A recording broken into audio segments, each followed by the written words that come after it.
out there tonight. I just know there'll be a person who'll be sitting there politely right around the 5th row. Then right on cue, in my most dramatic moment, he will make this awful sound that will disrupt the whole show. It is somewhere between a cough and a clearing of the throat, like a baying or a braying or a bark. Soon all around this sound will be repeated till the house sounds like a scene from Noah's Ark. Mark my words now, out there tonight, I just know there'll be a person who'll be sitting there politely right around the 4th row. And while I'm on and I'm singing and I'm dancing, he will hear the call of nature and decide he must go. So his whole row will rise and stand at attention as he leaves, and the audience will watch him to the door. After a while, as I go to hit my high note, he'll return and make that whole row rise once more. Out there tonight, someone's gonna wonder if I'll talk about my trips to outer space. Out there tonight, someone's gonna wonder if they know me from some other time and place. Out there tonight, someone's gonna wonder if they should have stayed at home and watched TV. Out there tonight, someone's gonna wonder what they're doing here. And that someone is me.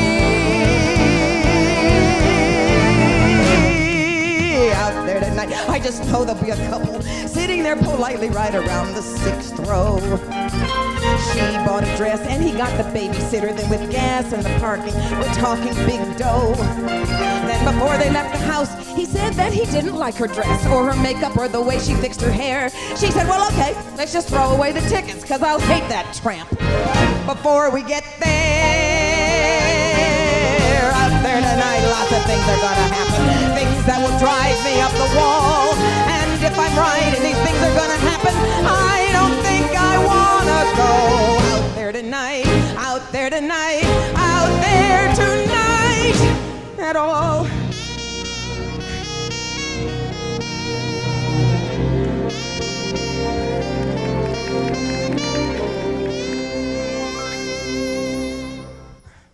Even after all these years and all the cheers I've heard, the butterflies are still inside. They never got the word. But soon, good sounds surround me, and the lights are warm and kind, and the butterflies relax a bit, and pretty soon I find anticipation replacing fear. It's really not bad up here. The butterflies all disappear, and all at once it's crystal clear that all the words I sing each night and everything I do are more than merely words. They're really true. And now I'm back on stage where I really thrive, back in a theater where I come alive. I thought about it all last year, and now at last I'm really here.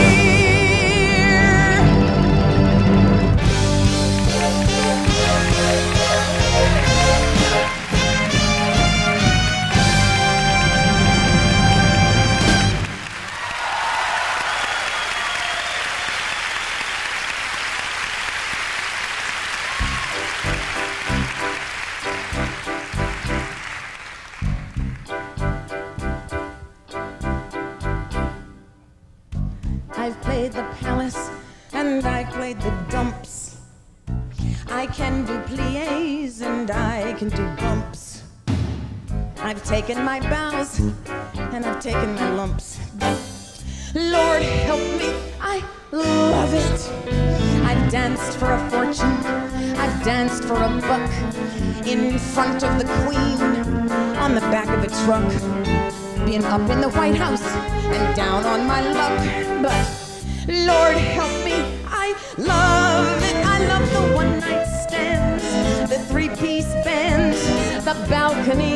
the mezzanine. I love rehearsal halls and curtain calls, the joy that can't be measured when you play the perfect scene.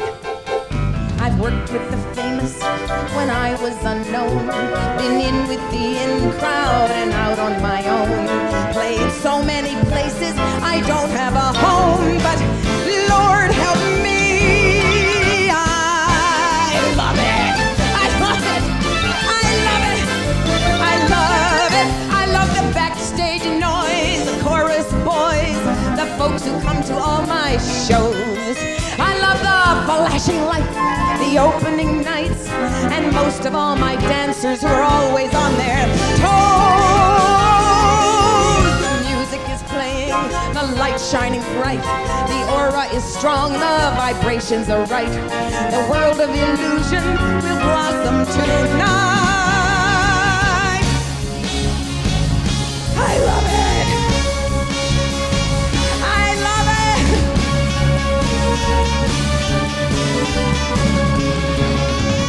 I love it.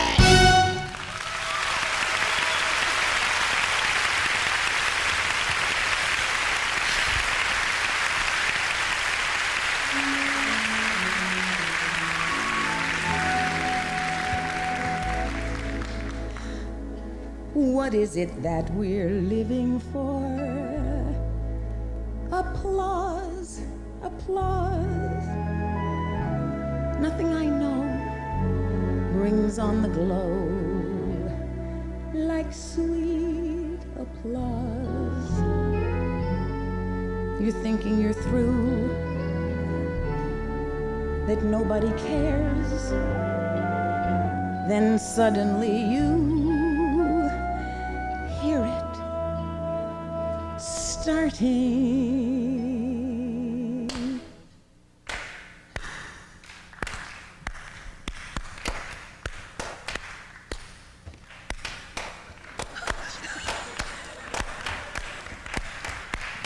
Now, got it. All right. Sounds good to me.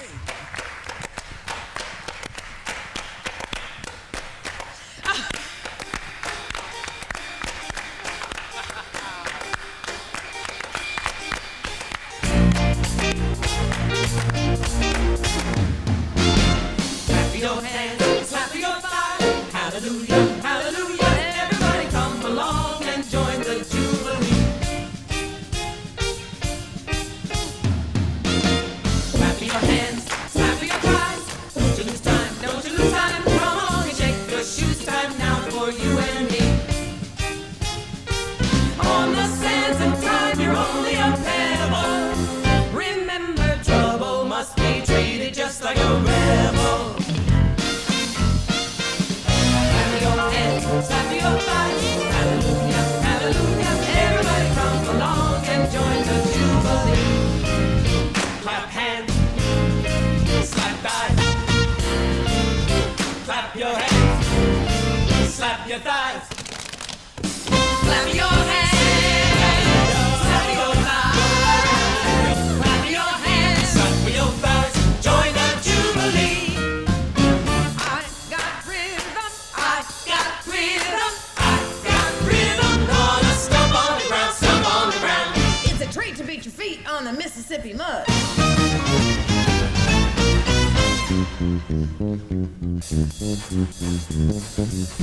Clap your hands, clap your hands, clap your hands.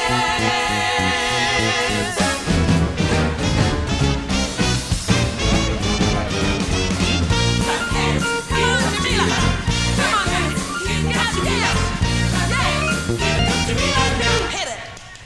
6, 7, 8. Clap hands, here comes the beat up. Clap hands, come on, honey, dance. Yes. Clap hands, here comes the beat up now. Jamila,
Oh, thank you so much.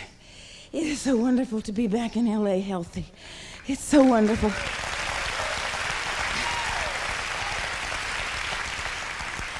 Thank you for all your wonderful cards and your letters. I mean, really, my house looked like a gangster's funeral there for a couple of weeks. It's so terrific to know people really care, and I thank you so much, and I'm just fine, so don't worry about it. I'll dance till I'm 183.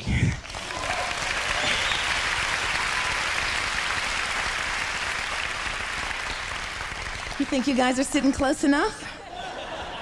Should have come early, you'd have gotten some good seats. So you're having a party out there, huh? Here you're having a garden party. So I'm trying things out. I'm gonna see how the sound feels and stuff like that. So I don't know what's gonna happen tonight.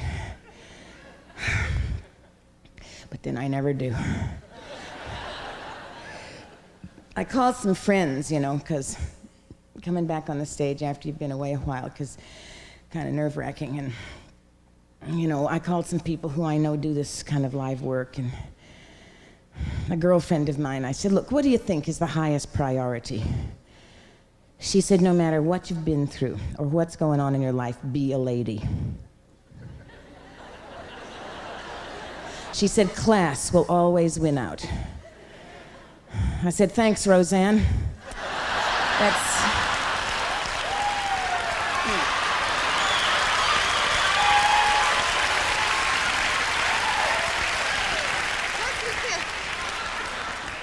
She should do an album of Star-Spangled Tunes.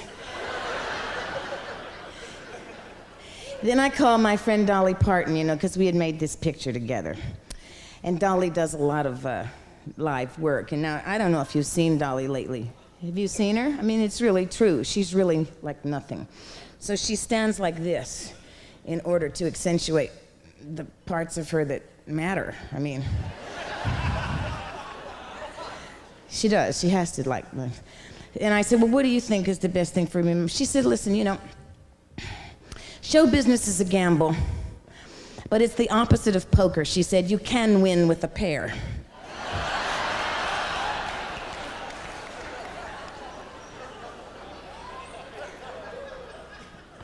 Then I called this couple friend of mine who live in Bel Air, ex-performers.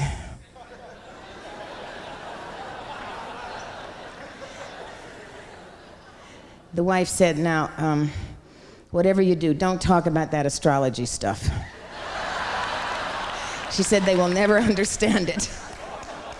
And she said, and by the way, if you're wearing any beautiful new gowns in your show, she said, pay for them before you put them on your body. I said, thanks, Nancy, give Ronnie my love. At least she remembered something that happened for those 8 years.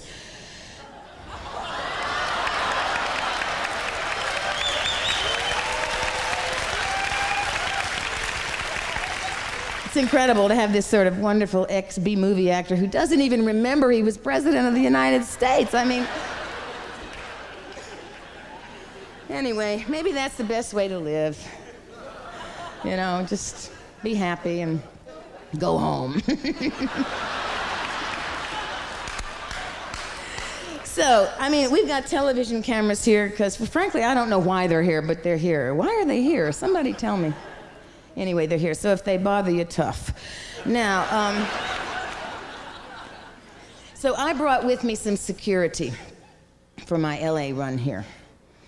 Because, you know, walking out on the stage, you can have all these wonderful people behind you and advice from your friends, but you do it alone. So I brought with me my security bag.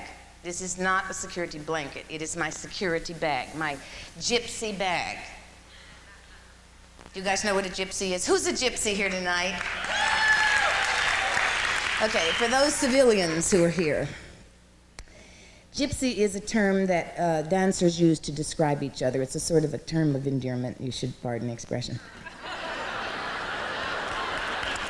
But it is.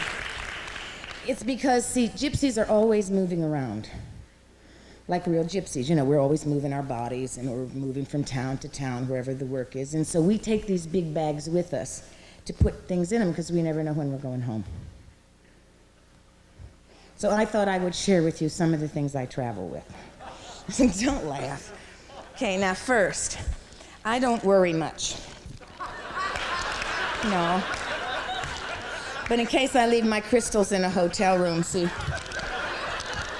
I go to the more traditional methods. They work. Now, I carry with me my Democratic floor pass. Just in case the Democrats ever make a comeback, I'll be prepared.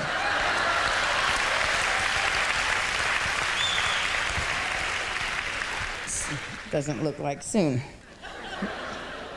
Okay, now I have here a picture of my family. I take this with me everywhere. This is a picture of my mom and my dad, and my daughter Sachi. Yes. If I want to see a picture of my brother, I'll go to the supermarket.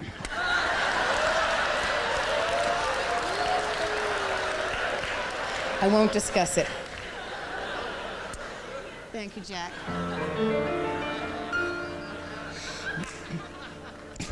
Time and time again, I have seen this scene unfold in supermarkets all across the land. The checkout line is slow, and people's eyes just seem to go to the rack where the magazines stand. It isn't Time or Newsweek they find their fingers grasping, or Woman's Day, or even TV Guide. But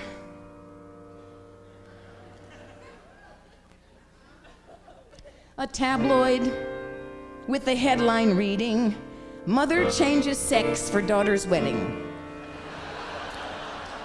Now she's father of the bride. 9 times out of 10, say the people I have polled, they're appalled at what they're holding in their hand. But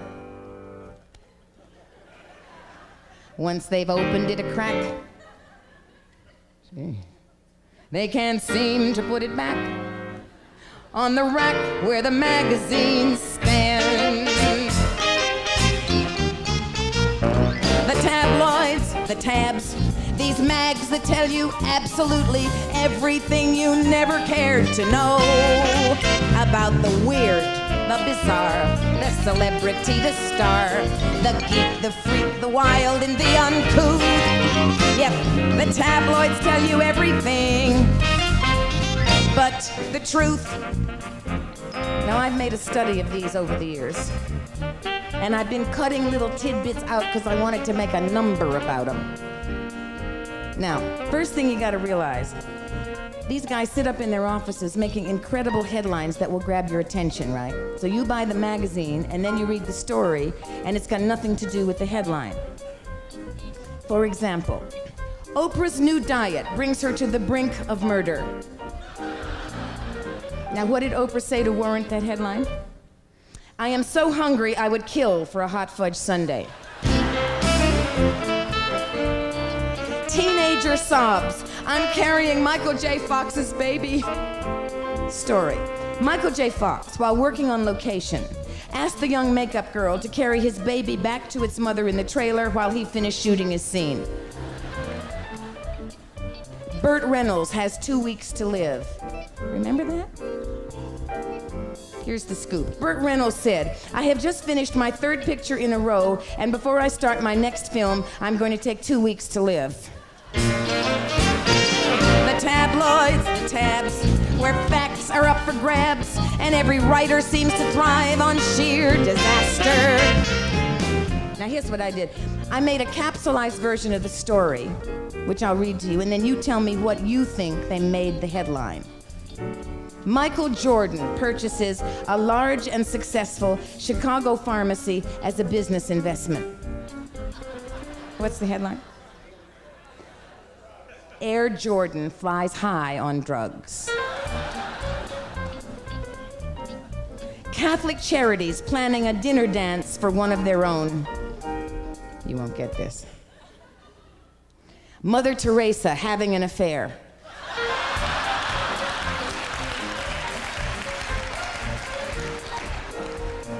famous hunk actor breaks down door after accidentally locking himself in a hotel coat room.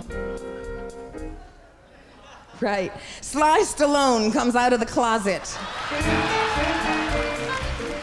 Here's one from the 20-year-ago section in The Inquirer. Do you read The Inquirer? Oh, sure. Well, I do too, for research, of course. The President of the United States revealed to the world today his new hairstyle with the part on the right side instead of the left. Headline: Jimmy Carter exposes parts in public.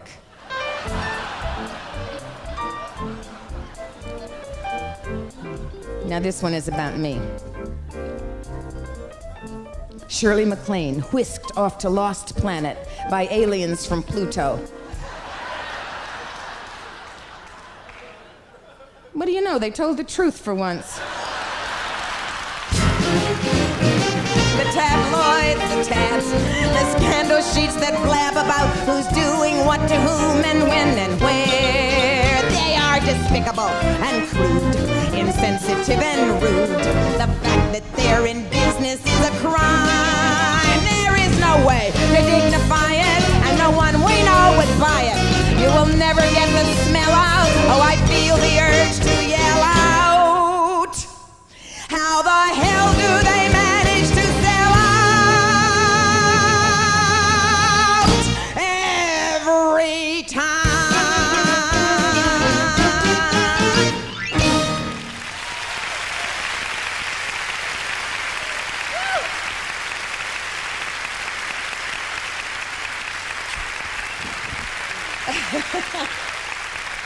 Thanks, Buzz. All right, now, I decided when I was putting together this show that I would include some stuff from maybe a few of my old movies. Oh, please. That's 40 of them, so I had to decide. You know, stuff maybe I could musicalize, or maybe some things that were already musical. I sat down and ran some of my movies. Oh dear. Have you ever, no matter what business you're in, gone back and looked at the work you did and... Oh God. I realized after just a few little days that I had specialized in one particular kind of woman. Out of 40 films, I played 12 hookers. Maybe that's why I feel so comfortable playing in this part of town. I don't know.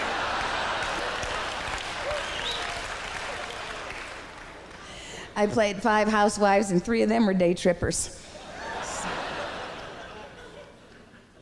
You haven't got any idea who the hell I am, do you, sir? Who is he? You're the only one here in a shirt and tie. He came in because he heard it was free, and he doesn't know who he's looking at. I'm really Mitzi Gaynor, dressed up in this little skirt.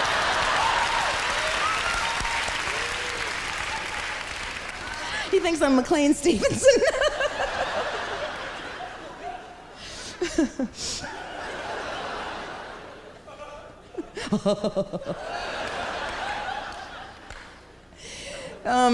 As I look back over some of my ladies of the evening, I mean, I realized, you know, they weren't all tough and, you know, harsh and that sort of thing. As a matter of fact, most of my hookers were doormats, frankly. I mean, I specialized in doormats. So I have put together for you my hooker victim medley.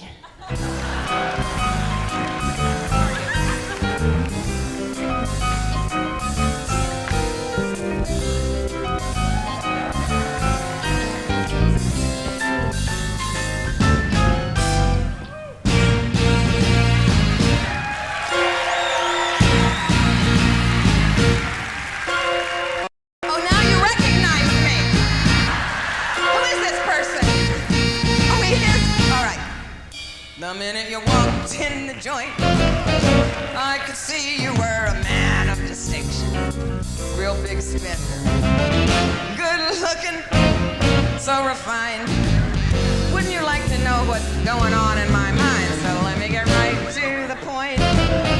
I don't twerk for every guy I see. Hey, big spender, spend a little time with me.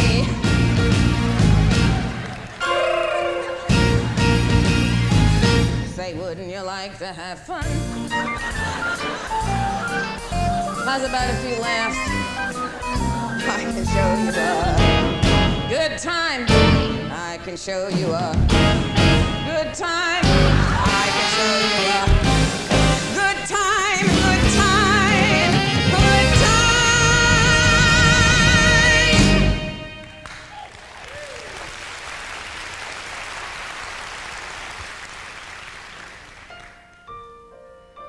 Oh, what have I become?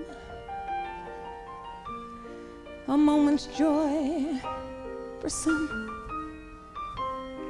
a woman who is numb, irmaladus, alone. What's the use of trying? Nothing matters anymore. Why this bitter feeling that I never felt before? What's the point of praying when there's nothing to believe? When I build a dream world, it's myself that I deceive. Behind the gay facade, the streets are cold and hard, the shutters locked and barred. Here Maladus, the fool, a neon painted face, a meaningless embrace, a love that leaves no trace. Here to Maladus, alone. La la la la la la, la la la la la, la la la la la. I can show you a good time. I can show you a good time. A good time. A good time.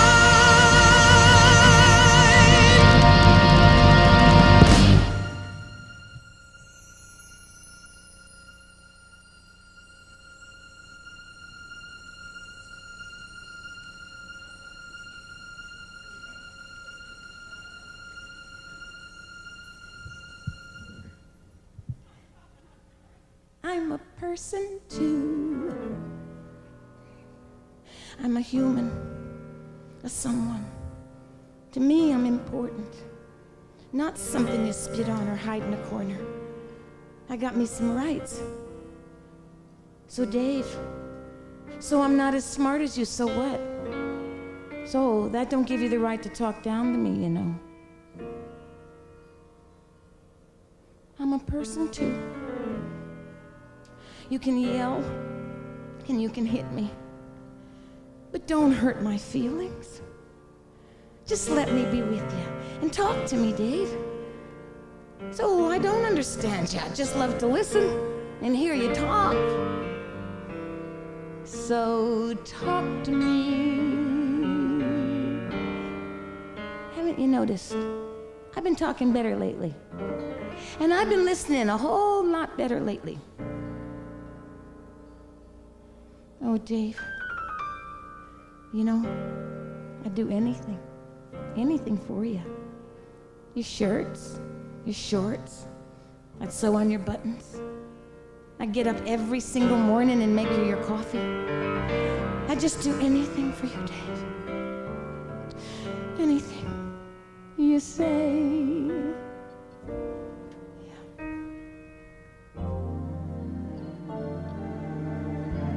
Do what? Marry you. No, Dave, don't kid around about that, okay? No, please, I don't want you to hurt my feelings. You're not kidding. Wait a minute. You want me to marry you? That's the honest to God's truth. You really mean that?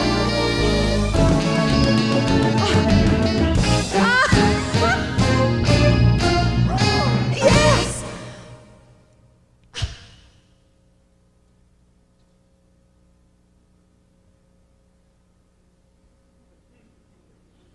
If they could see me now, that little gang of mine. Well, I'm eating fancy chow and drinking fancy wine. I'd like those stumble bums to see for a fact the kind of top drawer first-rate chums I attract. All I can say is, wow, just look at where I am. This time I landed, pow, right in a pot of jam. What a setup! Holy cow! They never believe it. If my friends could see me now, whoa! I'm getting married, and I'm gonna marry Dave in a church with a beautiful white dress, maybe off-white. If my friends could see me now.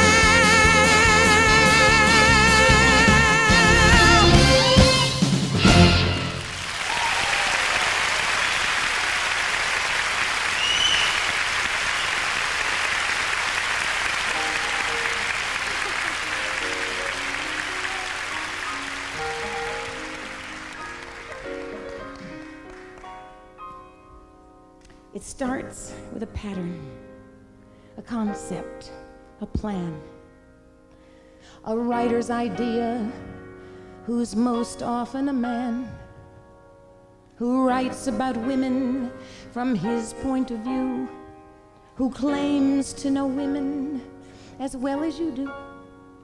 So you take his idea and you see if it's right. Does it look good and feel good out there in the light? You make a few alterations, a touch here and there. It's the basic creation, but you give it some flair, add some personal touches you draw from your life as a mother, a daughter, a sister, a wife. Then the process continues right up to the day the creation's no longer a part that you play, but a part of your being that you wear like a skin till you're ready at last for the show to begin. Every time an actor or an actress plays a part, probably the most important thing you'll do to prepare for it is to reach down inside yourself and find those aspects of you that correspond to that character you're going to play. I looked at all those little hearts of gold hookers that I played, and I remembered the times that I'd reached down and found the victim in me.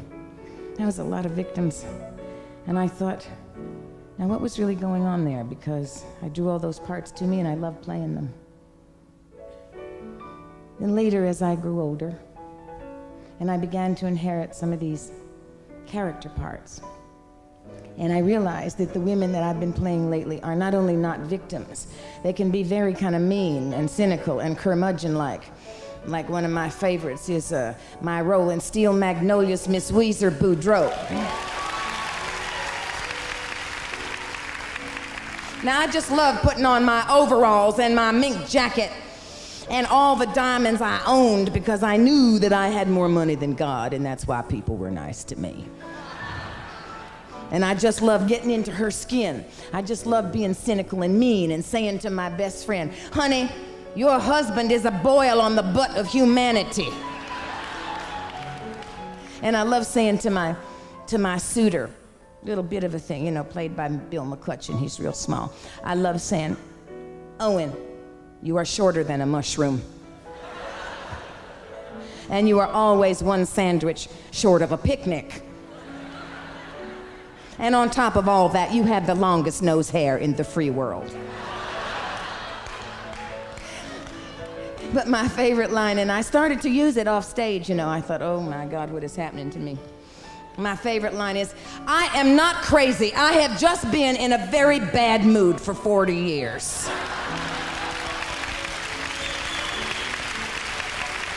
Comes in handy. I thought to myself, what is happening? I'm enjoying this so much, I'm going to turn into Weezer when I get to be her age. Well, There's a character that I have wanted to play for a real long time, really a long time, but I have always been too young. This will never be a problem for me again in my life. Now, the reason I like this person, I think she reminds me of the women of my mother's generation. God, there are probably some of you here tonight who did everything for your children. I mean, devoted your whole life to your children. And then at some time, you kind of woke up one day and you said, wait a minute, I didn't get my turn. This character was written 31 years ago. She's a musical comedy character, known to be one of the best I think ever conceived for a woman on Broadway. Really complicated.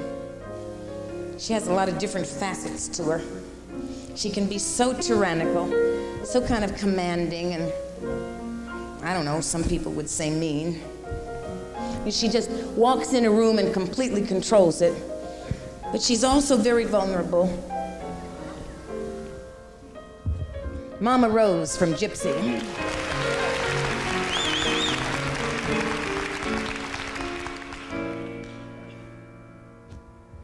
Some people can get a thrill knitting sweaters and sitting still. That's okay for some people who don't know they're alive. Some people sit on their butts, got a dream, yeah, but not the guts. That's okay for some people, for some humdrum people, I suppose.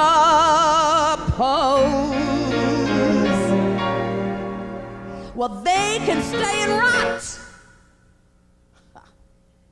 not Rose. Mama Rose, based on the real-life mother of Gypsy Rose Lee and June Havoc.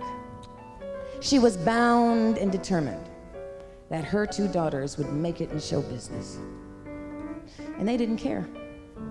Didn't mean that much to them. Show business in those days was vaudeville and burlesque. June was the star of the act. She put up with it for a while. And then she finally rebelled and she ran off and married a tap dancer when she was 13. Did this stop Rose? No. She just focused on the daughter that was left, who had never done anything on the stage.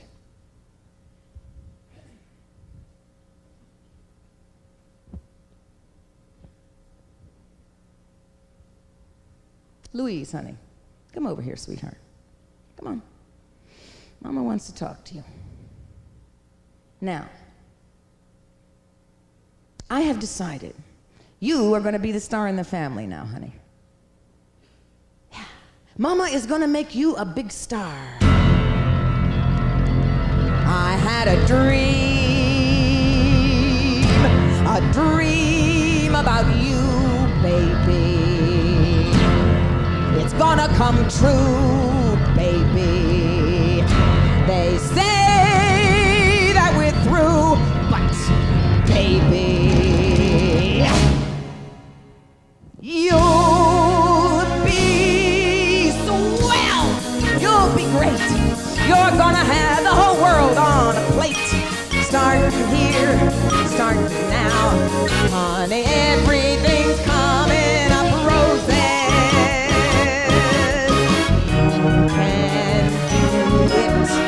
All you need is a hand. We can do it. Your mama is gonna see to it.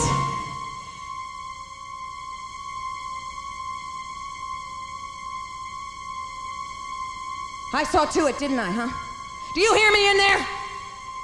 Miss Gypsy Rose Lee, Miss Queen of Burlesque, do you hear me? I make you a big star and you lock me out of your dressing room, huh? Think I'm not good enough for you anymore. You and your fancy friends and your phony French. Well, let me tell you something. You know why I made you a star? Because I was born too soon and started too late, that's why. If I had had a mama in my life pushing and pulling me like you had in yours, I'd have been a star like you.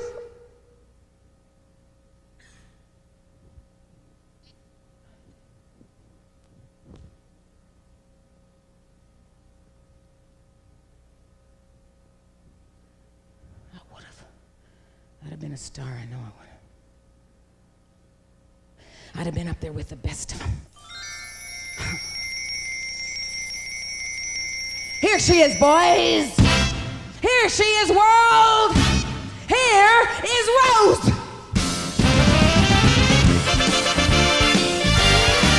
Curtain up. Light the light. Play it, boys. Well, you either got it or you ain't. And boys, I got it. You like what you see? It's 'cause I got it. Some people got it and make it pay. Some people can't even give it away. Well, this people's got it, and this people's spreading it around. You either have it or you have had it.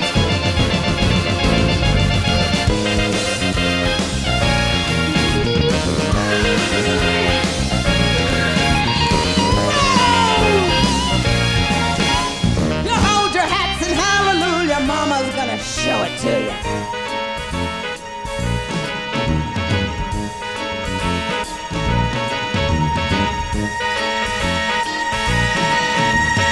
Ready or not, here comes mama. Mama's talking loud, mama's got the stuff, mama's getting hot, mama's on the go, mama's gotta move, mama's all alone, mama doesn't care, mama doesn't care.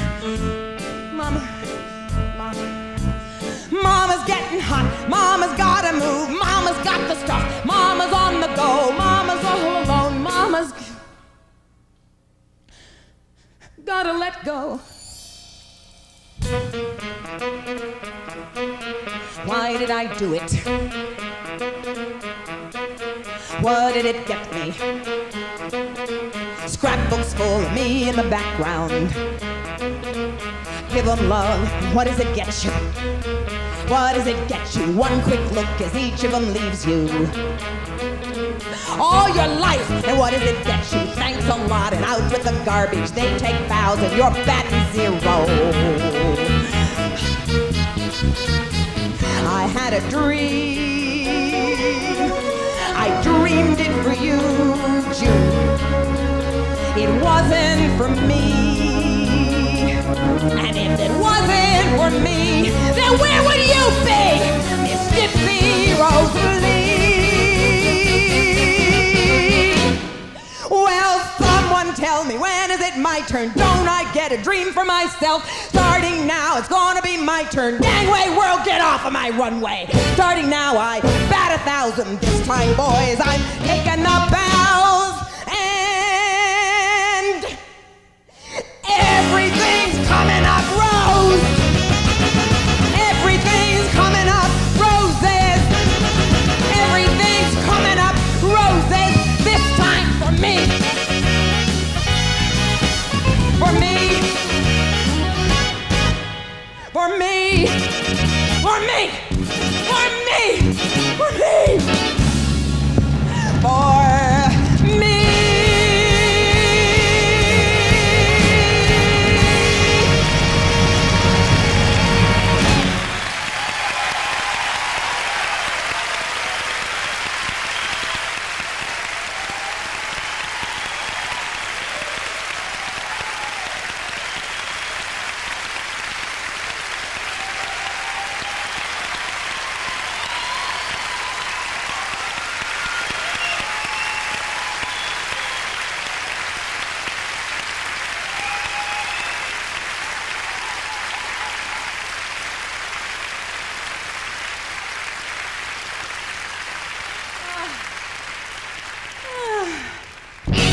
Okay, I'm gonna go to work now. I'm gonna dance, so I have to stretch a little and change my clothes, so bear with me just a second, all right?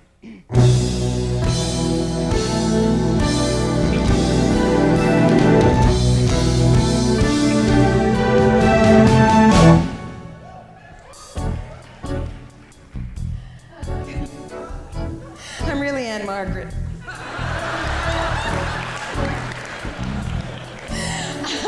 I feel like her in this leotard. You know Annie's moves. No, I like this one.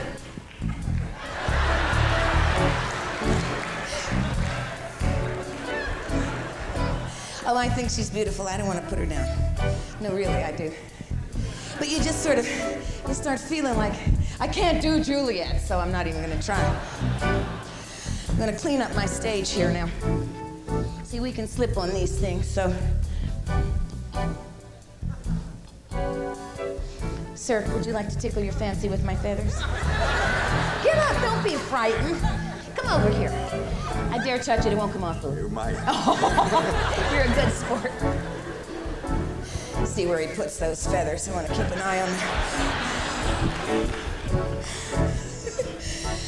Okay, now I've got to warm up. Oh, dear. Ugh. I know I heard someone out there say, I wonder how old she really is. Right, him. Let's put it this way, each leg is 27 and a half years old. Don't bother counting. This one's probably 37 and a half by now. Okay, second position plie. Oh, dear. How many of these we do when we warm up, huh? They're good for the quads and the knees. I'll probably be born in second position plie when I come back the next time. It's gonna be hard on somebody.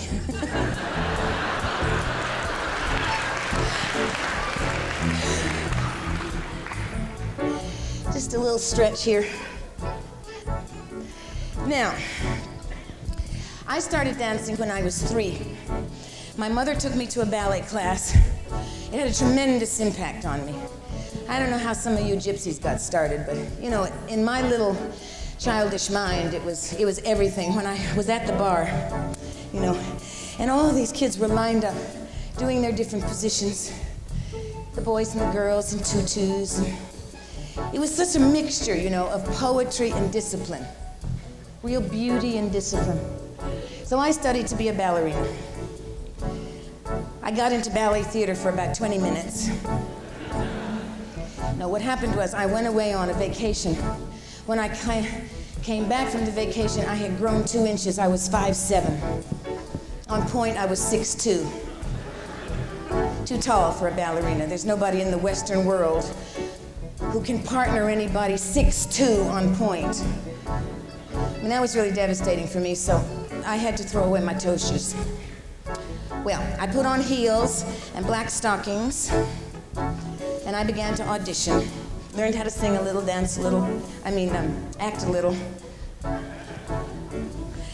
I went into a series of shows and began my relationship with people who are known as choreographers.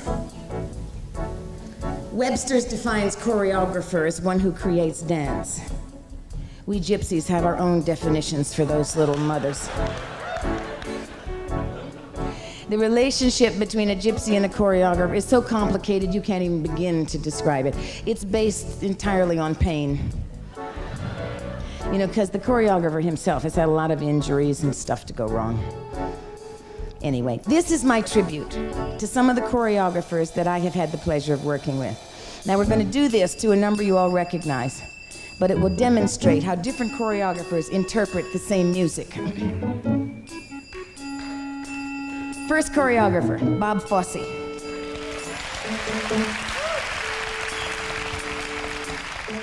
I first worked with Bob in 1954 on Broadway in a show called Pajama Gang. In it, he created a dance that became a classic called Steam Heat. We wore black derbies and white gloves. He put black derbies and white gloves on every performer he worked with after that, whether they were dancers or not. He would have us in the basement of the St. James Theater at 2:30 in the morning working on detail. You see, these two props accentuate detail, and he was a king of it. He was obsessed with detail. His little hips, you know, little wrists and fingers. Magician of movement, Fosse.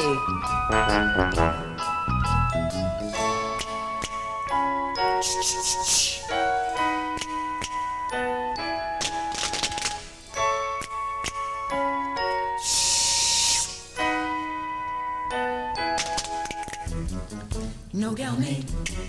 It's got a shade on sweet Georgia brown. 2 left feet, oh so neat. Sweet Georgia brown. They all sigh, wanna die. They all sigh and die for sweet Georgia brown. Why? I don't lie much.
Georgia named her Sweet Georgia Brown.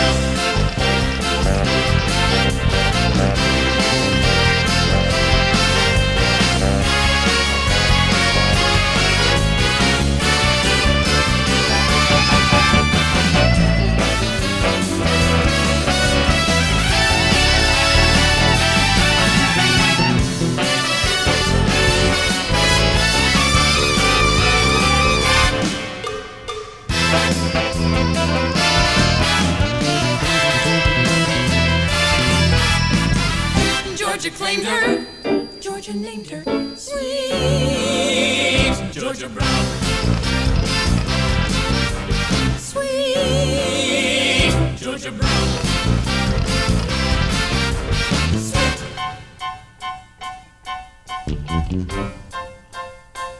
Georgia Brown.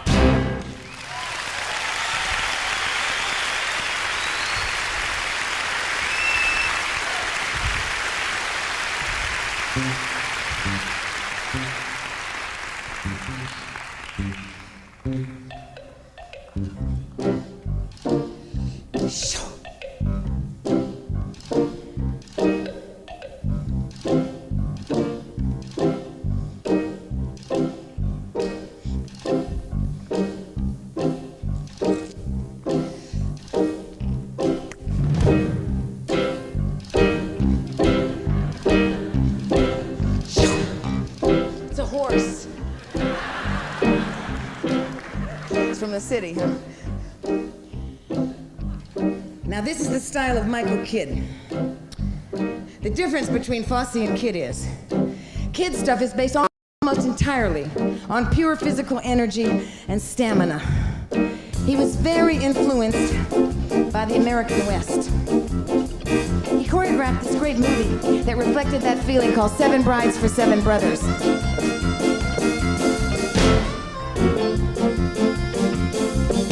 Then he choreographed a Broadway show I did the movie of called Can Can. He had to be an Olympic champion.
different dynamic invaded the dance world. This dynamic was not about steps. This was about attitude.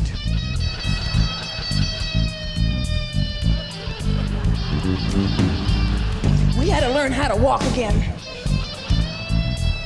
You see, now this was born on the streets. This kind of dancing was born in the cities, in the black sections. They sit around on a street corner and they talk. And they put things out on their minds in their bodies. And what they were feeling got manifest in their movements.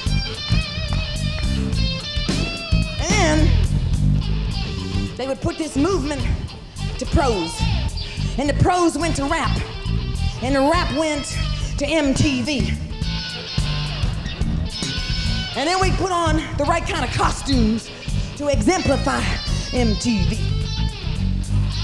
Now a lot of it had to be black. Had to have bun action. Had to have a lot of shimmering with the chains and the whips. Had to have whips. Had to wear skeletons and bullets. Had to wear wardrobe that would not get you through airport security easily. Now this produced incredible choreographers. Paula Abdul, Janet Jackson, LaToya Jackson, Michael Jackson. Only Jackson that didn't do this was Jesse. He was tap dancing to his own beat, and I don't know what that is. Now let's see what happens to Sweet Georgia Brown on MTV.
Georgia meant a whole nother thing.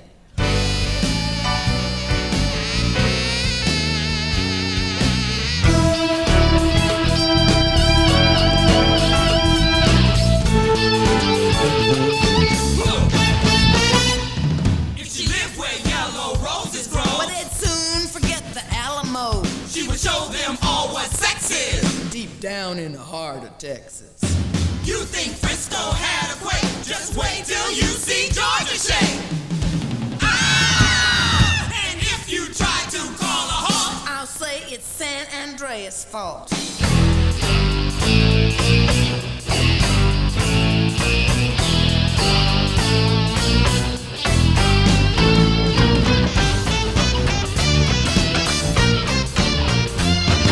Shaking it on MT, quaking it on MT, making it on MTV.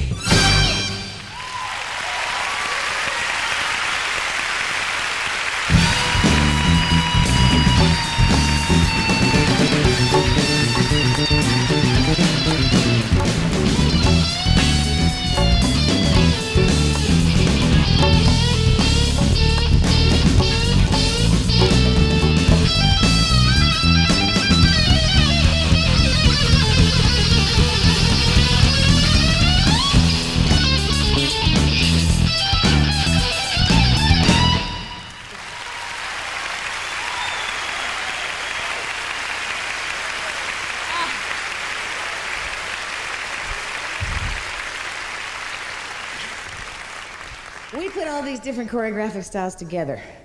And the man who's responsible for choreographing this whole show has come up with his own Alan Johnson version of Sweet Georgia Brown. Now, all you gypsies know, Alan Johnson likes to work with what he calls constantly changing time signatures. Oh, God, that means that the phrasing of the music is never even. It's never like 1, 2, 3, and 4, and 1, you know, like you can forget the counts and just dance. No, of course not. With Alan Johnson, it's 7 3/10. And just when you think you've got his counts, that's when he interjects some humorous little acting vignette. So you have to act and dance and count all at the same time. It's so sweet. He loves to fool gypsies. He is the most sophisticated and the most difficult. I mean about his music, not about himself. He's our favorite. Alan Johnson, hit it. 1, 2, 3, 4.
God.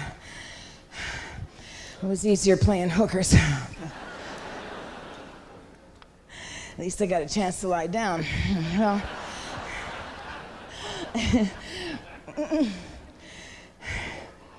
oh, give me a second here.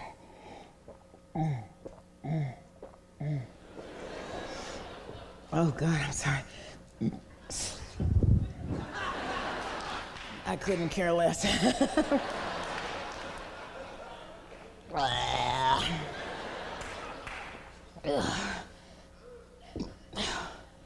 Sometimes I say to myself, why should I do a love scene with Tom Cruise when I could be up here busting my butt like this?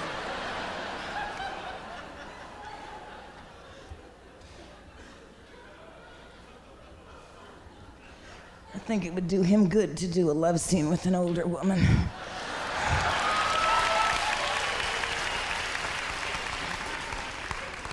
Would do me the world of good, I can tell you that.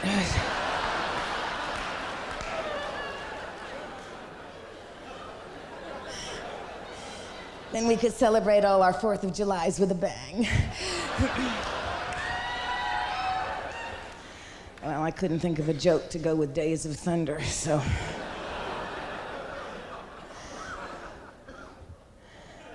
You're not tired, are you, darling? You've had your arms crossed ever since you came in here.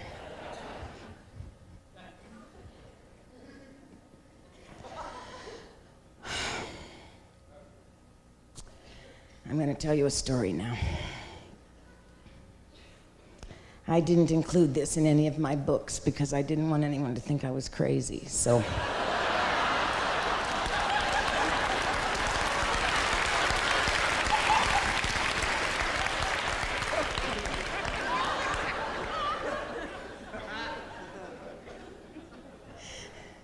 But since it's LA, I can tell you.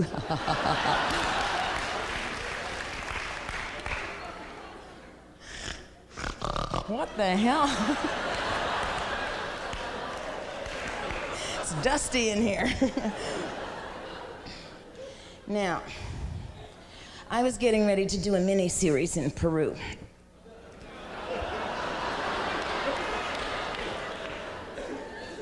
What is so bizarre about that?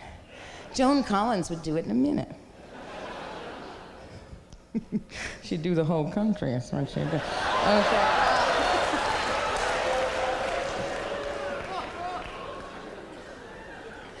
Oh, I'm glad it's just us here. Nobody's gonna write this down and print it.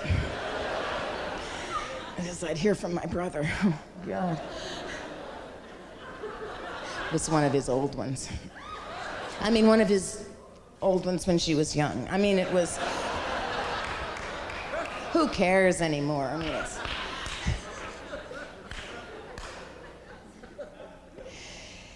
Okay, Peru. Now, I was doing this series for ABC, and we had this agreement that I would, you know, meet them down there. They went down ahead of me to Lima. I'm sorry, I don't know.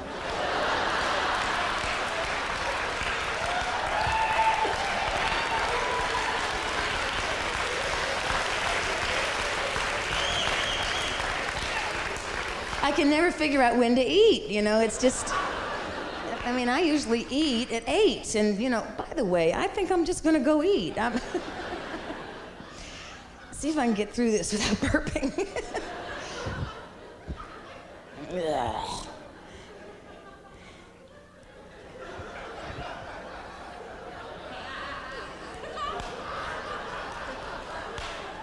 Everybody here has indigestion, huh? There it goes again.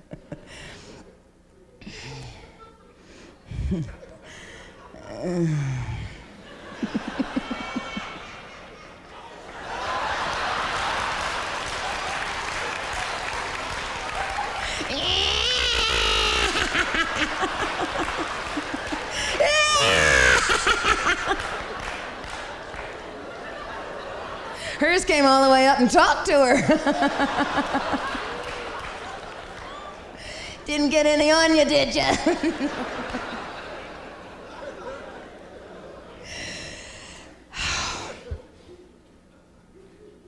Okay. So I got on the plane from LA to meet these people because I wanted to do some research for the show I was doing and some more location scouting. Now, I went by myself to Peru. I like to travel alone. That's because nobody will ever go with me, is why.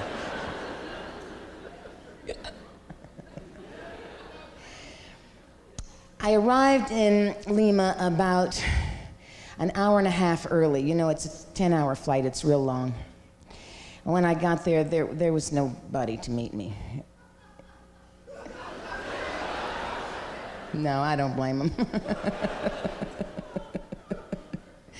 You never want to arrive at the Lima airport.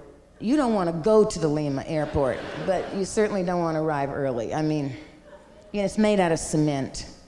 It's really depressing, and there's like a revolution every 20 minutes going through there. What's your name? You know, it's...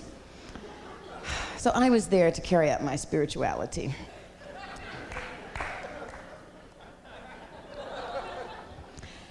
All right, there I was, traipsing around in the Lima airport with my gypsy bag, and I thought, now, what am I going to do for an hour and a half?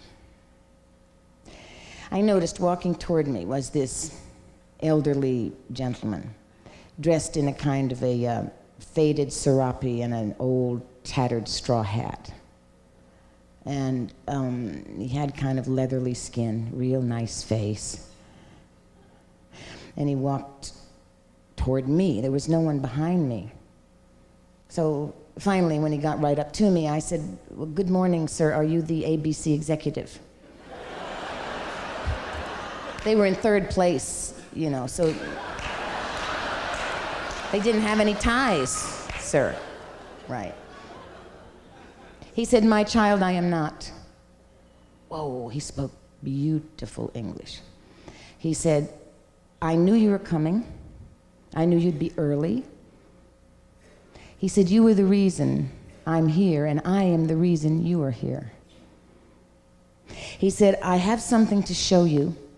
It's way up in the Andes, and you must come with me and let me show it to you before you begin your next project. It's very, very important for you to see this.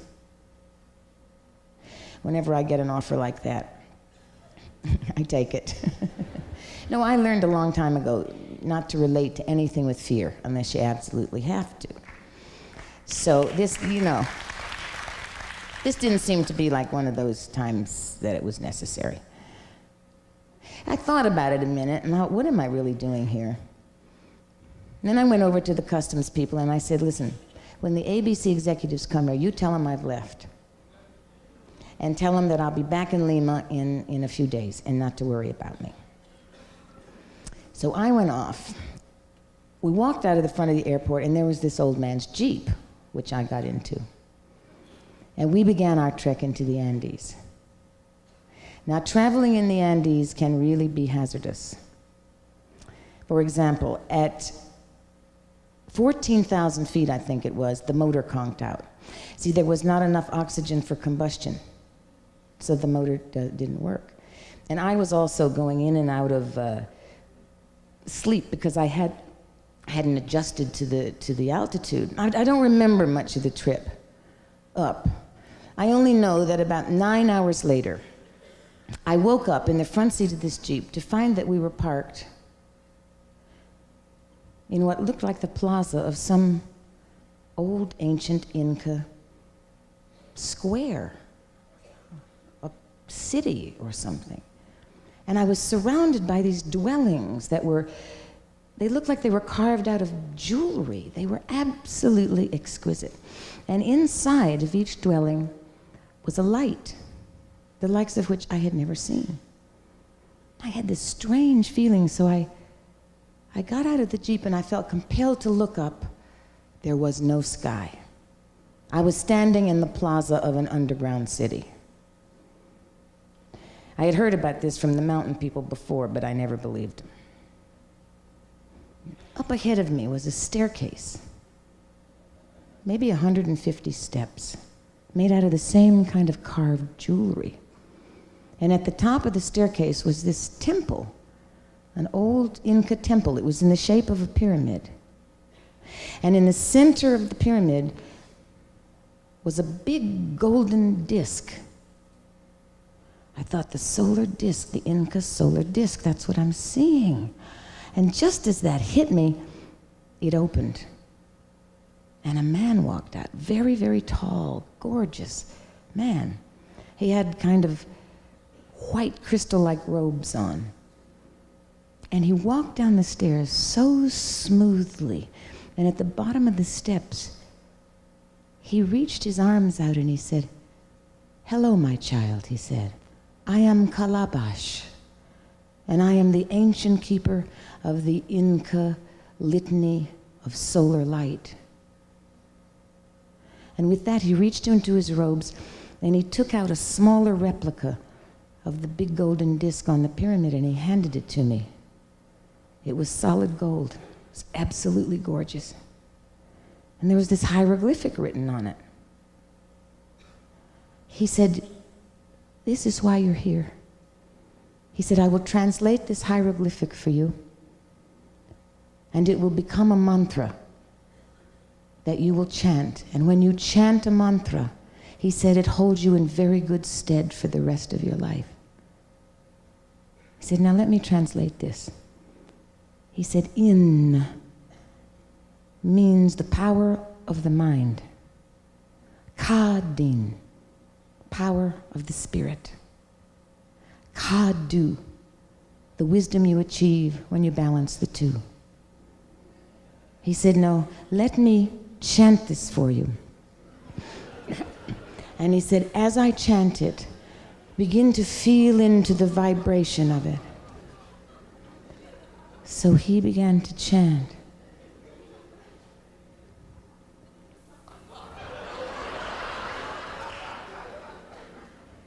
In Kadin Kadu. Very beautiful, melodious voice. He said, "Now you chant with me, my child." He said, "You know the meaning and it's quite simple.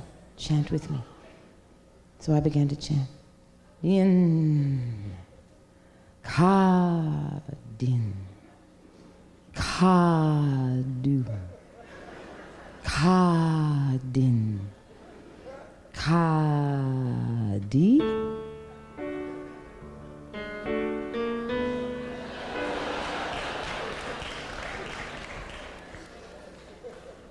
Sounded very familiar somehow.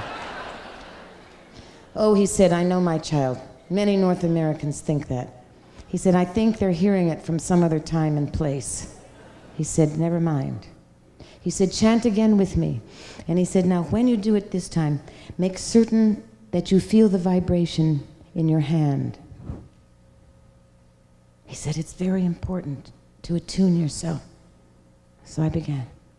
In Kadin Kadu Kadin Kadi Kadin Kadu.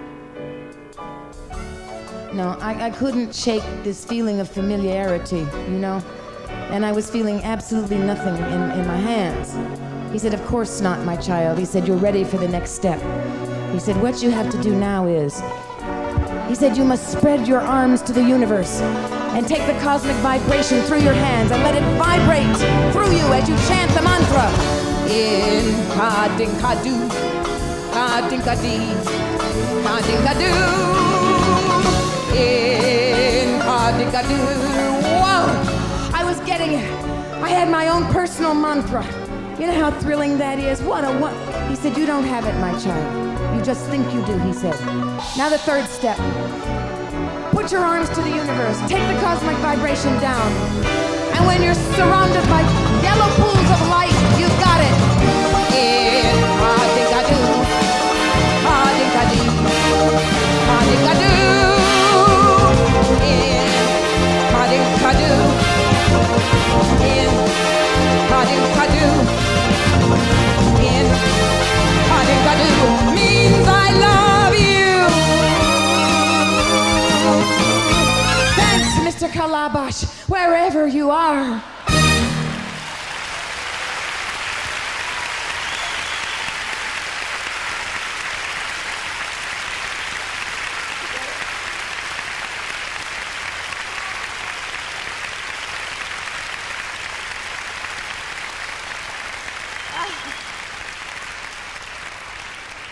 Some of you got it right away.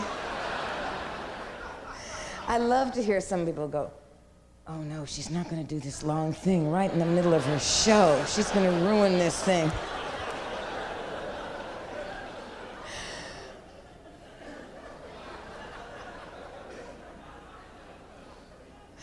About a year and a half later, I went back.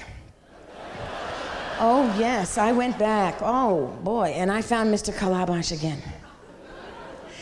I said, Master, I loved that mantra you gave me so much, and I gave it to so many of my friends in California. I said, there are many of us doing that, you know, and well, they frankly sent me back because they wanted to know, do you have any more?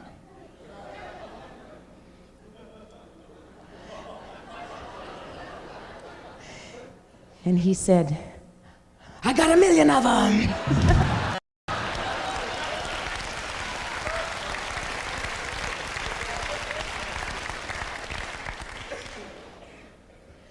I said, no, Master, now, seriously.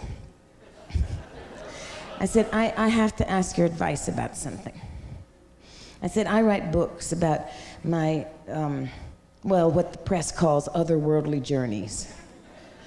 And I've really had a wonderful time with it, and it's certainly made life so much more fun for me to know that there are all these different dimensions and things that are more to you than what you seem. But I said, sometimes people make fun of me. I said, talk show hosts make fun of me. He said, talk show hosts? So I explained, which was not easy. Oh, he said, oh, I see. He said, now, my child. He said, if they make fun of it, then there must be some fun and happiness in there. He said, now you must always follow your heart, never go against what you really believe. But have fun with it yourself. If they can make fun of you, you can make fun of you. So I decided to take his advice. If I think that in some life I used to be Napoleon's wife, 'tain't nobody's business if I do. If I have a spirit guide who was my cat before he died, ain't nobody's business if I do. If I buy some scuba gear in case Atlantis should reappear, it ain't nobody's business if I do. If you find me advertising for some guy with Venus rising, tain't nobody's business if I do. If people like to have some fun with me in magazines and on TV, well, you know I never ever get annoyed. But if David Letterman can still insist that UFOs do not exist, well, he can kiss my asteroid. If I march to a different drum and I seem out of step to some, well, it ain't nobody's business if I do.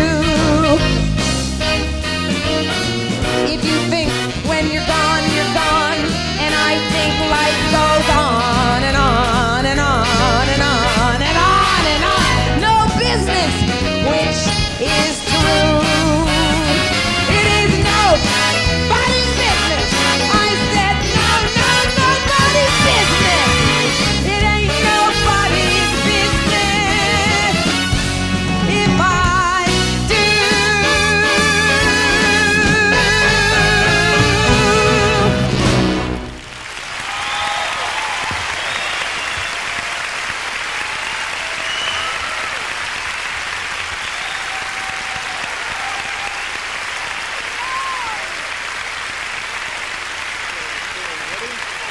friends.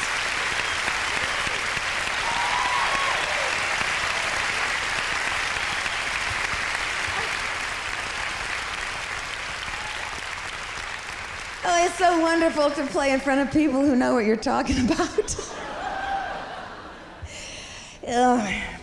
Can I take a moment now, introduce you to some of the people on the stage here with me who make my show possible.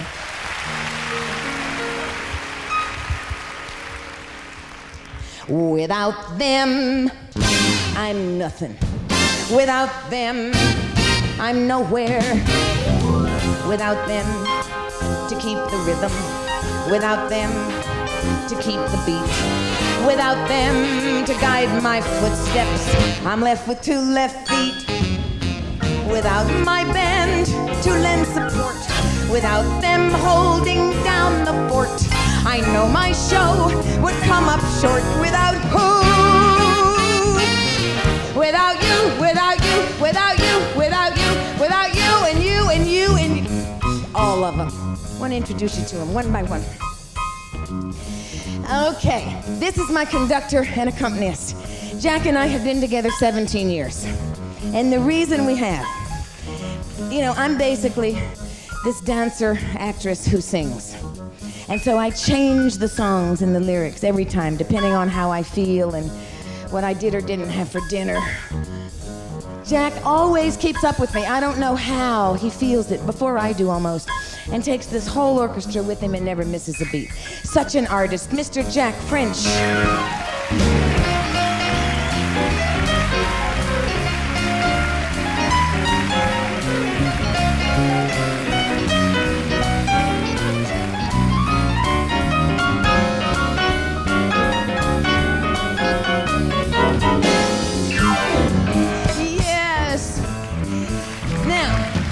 When Jack and I worked together all those years, it was usually with a 33-piece orchestra. And then we made this transition to the technology of synthesizers. Oh, you probably all know. In these boxes here, you can store every single instrument in a symphony orchestra. That's the new technology. It's mind-boggling to me. So when you have a really good soloist on keyboard, you've got like a one-man band. Well, we've got two. Mr. Jim Steffens over here, and Mr. Paul Ventimiglia, keyboard soloist.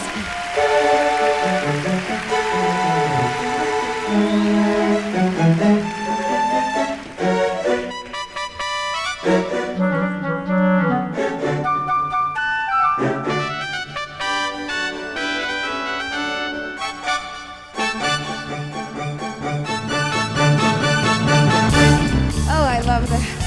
Thank you. Now up there, our rhythm section. Reggie McBride on bass guitar and Mr. David Shoup on guitar.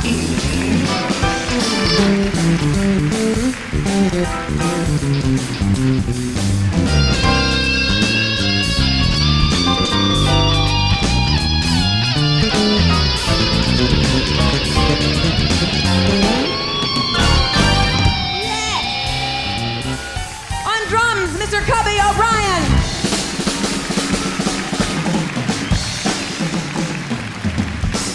Cubby, stand up and take a bow. You tell me if his face looks familiar. M-I-C-K-E-Y-M-O-U-S-E. Cubby was an original Mouseketeer with Annette Funicello. Cubby is 98 years old. Now Cubby can hook. Do you want to see Cubby tap dance? Okay, he put on his shoes. Are Cubby's Ratsketeer relatives here? Okay, come on, Cub. Have you got your shoes on?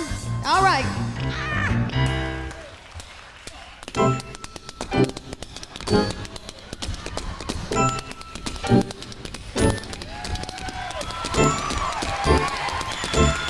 Oh, M-O-U-S-E.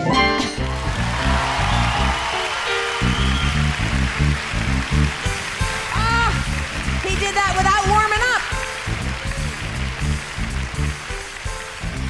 up. Okay, now, this instrument right here is something I can't be away from for too long. I cannot stay away from the sax very long. So mellow, it's so human, it's my favorite. Mr. Vale Selvon on saxophone.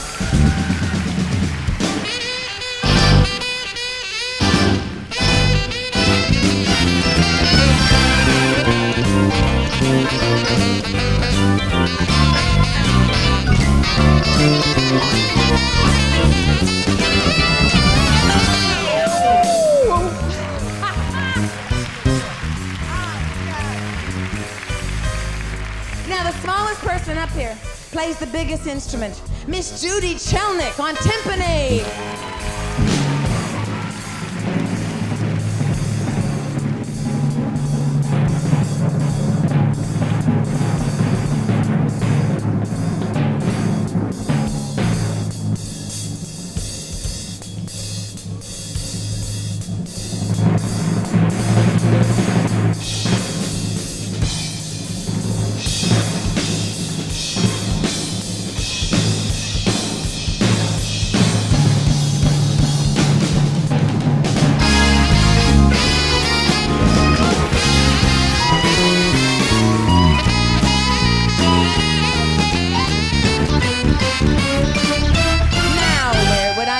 Without my gypsies, I don't know where I would be.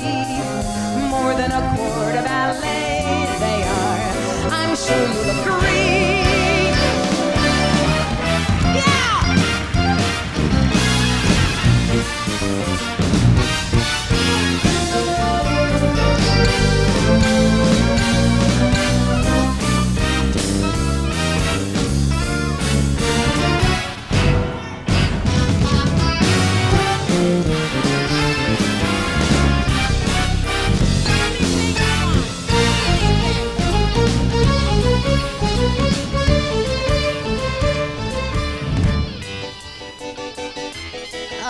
Mr. Keith McDaniel, principal soloist with the Alvin Ailey Company in New York City. Demita Jo Freeman, queen of MTV.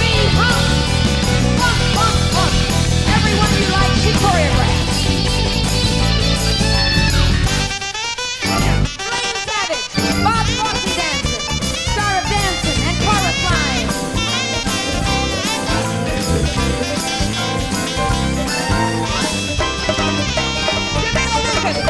Been with me 15 years. Star of solid gold and sophisticated lady.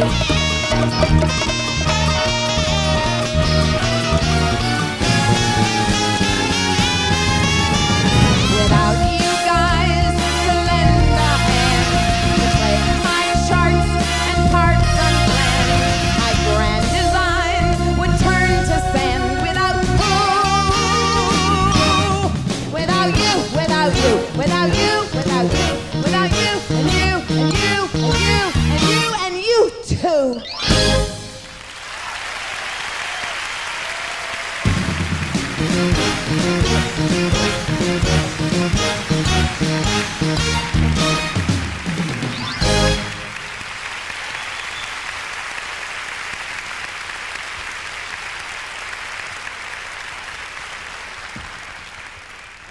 Thank you. I'm going to try something tonight. I've just made a movie. I made it about 8 months ago. It's not out yet. It's called Postcards from the Edge. I see those signs up. Have you seen it? Maybe there's some screenings. Oh, God, I was in it with... It's a B picture, you know, with Meryl Streep and Gene Hackman and Richard Dreyfuss and... Oh, who else? Dennis Quaid, and Mike Nichols is the piddly little director. But you know, it's really about survival in Hollywood. I guess it's about the survival of women in Hollywood. And Stephen Sondheim wrote a number in it. He wrote new lyrics for me to sing to a song about survivors. And maybe everybody here is a survivor. Right? I mean, we're basically all survivors. So I thought I'd try it and see what you think. These lyrics are part the character and part me. Okay, Jack.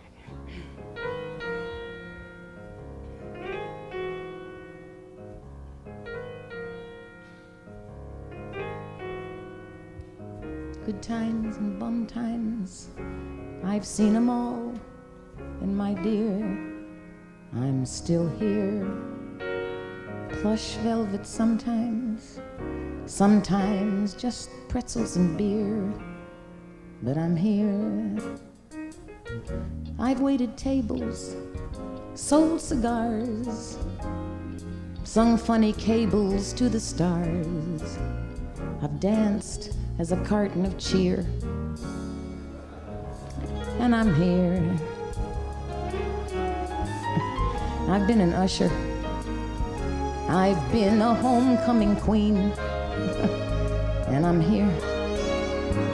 I was Miss Gusher, cover of Oil magazine, and I'm here.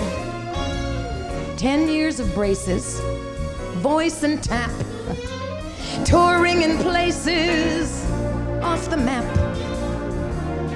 giving auditions on Xanax lap. Never fear.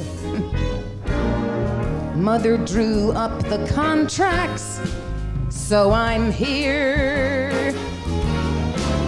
I've done commercials and club dates and talk shows. Gee, that was fun and a half.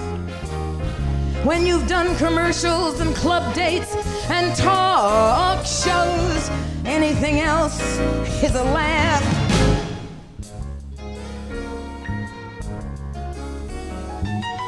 I've been through singers, I've been through fake millionaires, and I'm here. Stingers with swingers, consciousness raising with squares, and I'm here. Fancy narcotics in Key West, macrobiotics, Zen and Est. During the 60s, did I protest loud and clear? I went and burned my brassiere, and I'm here. Black Sable one day, next day it goes into hot. But I'm here. Top billing Monday, Tuesday, or touring in stock. But I'm here. First, you're another true blue tramp, then someone's mother, then your camp. Then you career from career to career to career to career. Oh, I'm feeling transcendental. Am I here? I've been through, hey lady, aren't you? Who's it? Gee, what a looker you were. Or better yet, sorry, I thought you were who's it? Whatever happened to her? Times and bum times, I've seen them all, and my dear, I am still here. Smooth sailing sometimes, I'm kicking the rear, but I'm here. I've run the gamut, A to Z, 3 cheers, and damn it, c'est la vie. I got through all of last year, and I'm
Oh, thank you. Oh, come with me wherever I go. Oh, this feeling, this live feeling, it's so incredible. It's so incredible. You walk out on the stage and,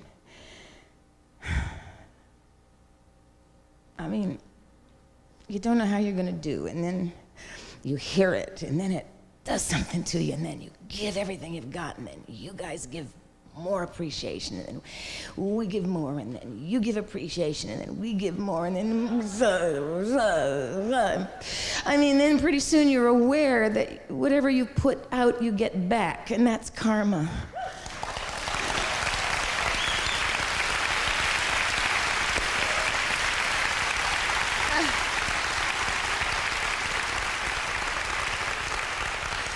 I have to find simple ways to explain my stuff.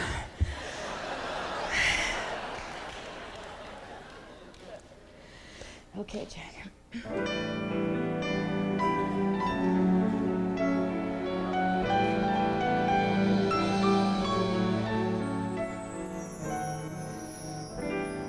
Out there tonight, out beyond the cozy confines of this elegant enclosure is a world that is real. Out there is where we must deal with all the big and little problems that make living something less than ideal. In a while, we will take our leave of each other, but we've made a connection, even though it might be slight. So I would like to impart a little wisdom that might help to seal our bond beyond tonight. How often we have felt the seeds of discontent, making us unhappy at the way our lives are spent. Something out there can fulfill us. What it is, we can hardly guess. But like a shiny fruit, it beckons, saying it is ours to possess. So we shake the tree and kick the trunk, but that will always fail. Then we'll grab a stick and toss a stone, all to no avail. The only way to reach the fruit, the object of desire, is to climb as high as we can climb, then climb a little higher. It may take a little time to know the pleasure comes from the pursuit, and the further out on a limb we go, the sweeter is the fruit.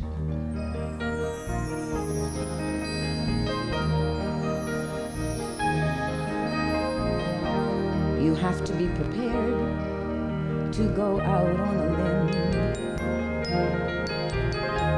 No matter if you're scared, just go out on a limb. Nothing ventured, nothing gained. It's better than if you remain earthbound and safe and sound, completely grounded on the ground. And if the bough should break when you're out on a limb, well, that's the chance you take when you're out on a limb. Even if you face adverse conditions, don't go placing limits on your ambitions. Reach out and say, life begins today.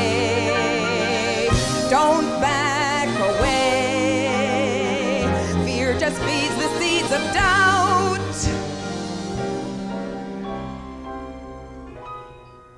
Take your chances out on a limb.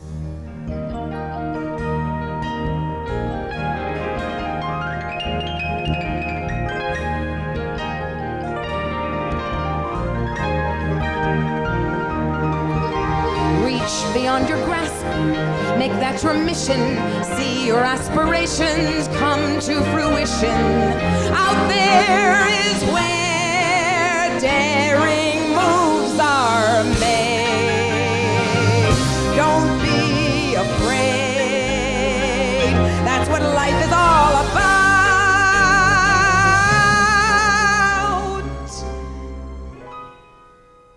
Taking chances. Out on a limb.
terrific. Do me a favor.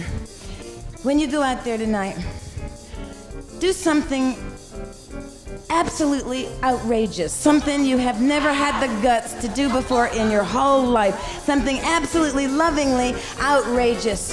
And if it's really wonderful for you, check with me every 20 minutes. Thank you so much.